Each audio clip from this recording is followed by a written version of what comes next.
Hi everyone, this is Rebecca Rolling with Santa Barbara Symphony, and I am here with the Silver Garburg piano duo, Sivan Silver and Gil Garburg. Thank you for joining us.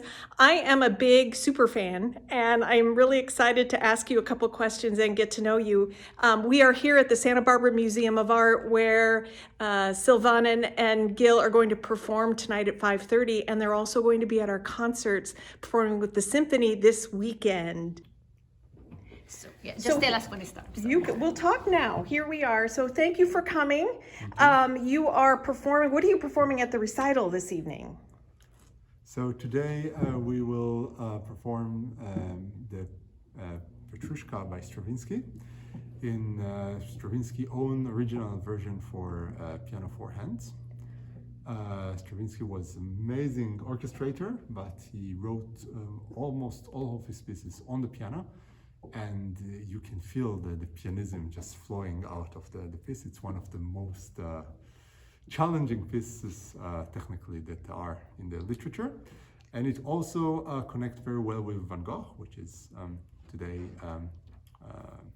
concert is connected with the exhibition because like Van Gogh, also Stravinsky, he came to Paris as an immigrant, and he wrote this piece in Paris. And although of course it's Stravinsky from start to end, you can still feel the jeu de vivre, the Parisian spirit really through the piece. And also I think this piece really reflects the transition from classical influences to really modern language. It's exactly on the verge. It's actually a little sooner than the Rite of Spring, which officially, so to say, starts something new. But you can find in this piece many of the elements which are already there, if it's rhythm and the harmonies, which are very complex. And in many, many ways, it is modern, but it sounds still very easy to understand and to follow. It also has a lot of folk music inside. And so I think it really shows, as Van Gogh, and when we talk about his sources, so how you take one thing which is your source and really develop it and go through a journey.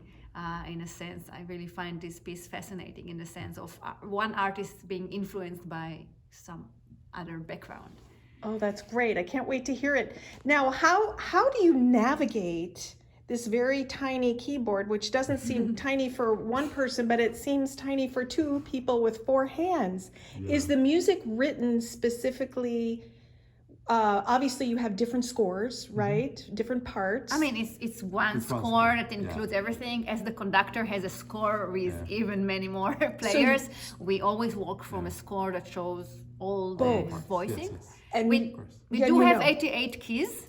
And only 20 fingers, so it's always enough. And actually, really, piano is an instrument that can make everything from the kind of sound, the character of the sound. We can sing. We can be almost every group or family of instrument. We can create this happen on the piano, and of course, in terms of registers, and then in the combination of voicing. If we talk about tonight's concert, before we move to the next program with the orchestra, I mean, Stravinsky, of course, is an orchestral work, the Petrushka, and it's very, very colorful on the piano.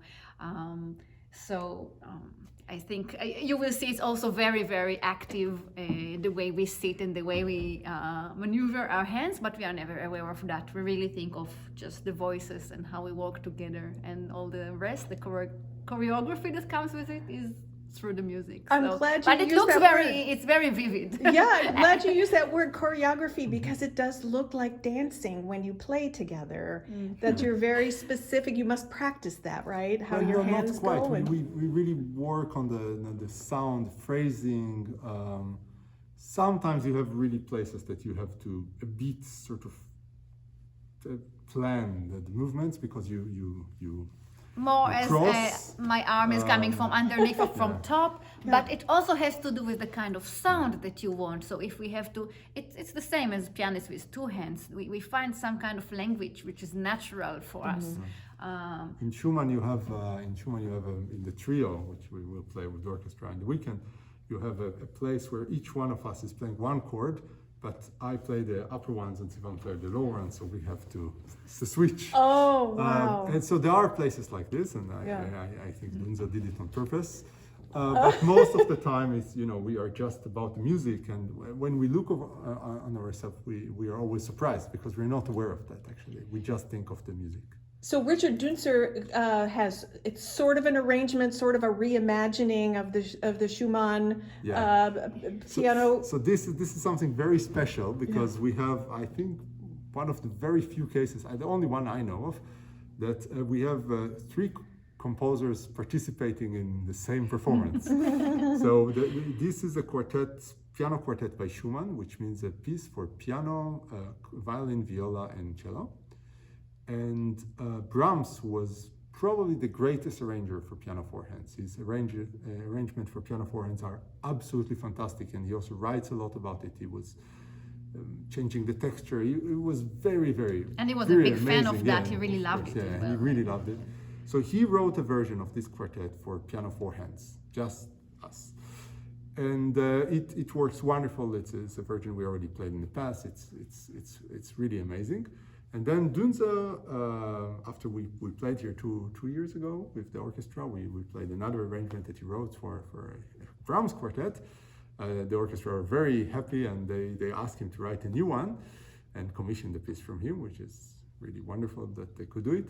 This one is the world premiere, so we are also very premiere, excited and happy. So he took both composer, and we have probably the only case I know of a piece, a concerto, where you have three composers who are participating in the same piece, and that's something very special. Yeah, and then you can really hear it. You can hear the Schumann, you can hear the Brahms, you can hear the Dunza. And you can also hear the different genres. So the first original Schumann is the piano quartet is a chamber music. So you have the relations between us, the piano unit as one unit, and the orchestra, the strings, also in terms of sound and in dialogue. And then you hear the unity of the four hands, which comes from Brahms. So the way he wrote our textures, it really has a wonderful color, and we could do, and of course sometimes we take the solo and play alone, sometimes the orchestra takes it in Dunzer's arrangement. So we have our own unity, which is based on the Brahms, so to say, and then Dunzer made it a concerto. So there is also the element of,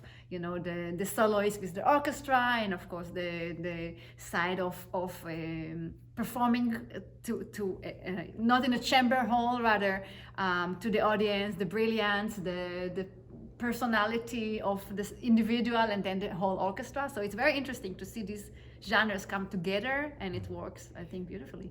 You put great words behind what I hope we get to hear. It really helps us as listeners to understand the things, like you said, color and texture and vibrancy, and the conversation that you're having between the orchestra and with yourselves as well. Now I have a whole new appreciation of what we're going to listen to and what we get to see.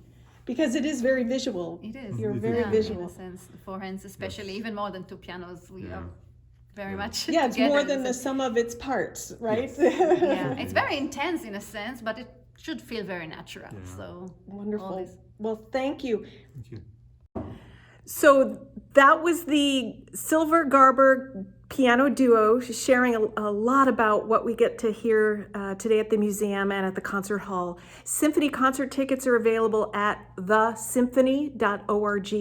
Our concerts are Saturday, April 23rd at 7:30 p.m. and Sunday, April 24th at 3 p.m. at the Granada Theater. Hope you can join us.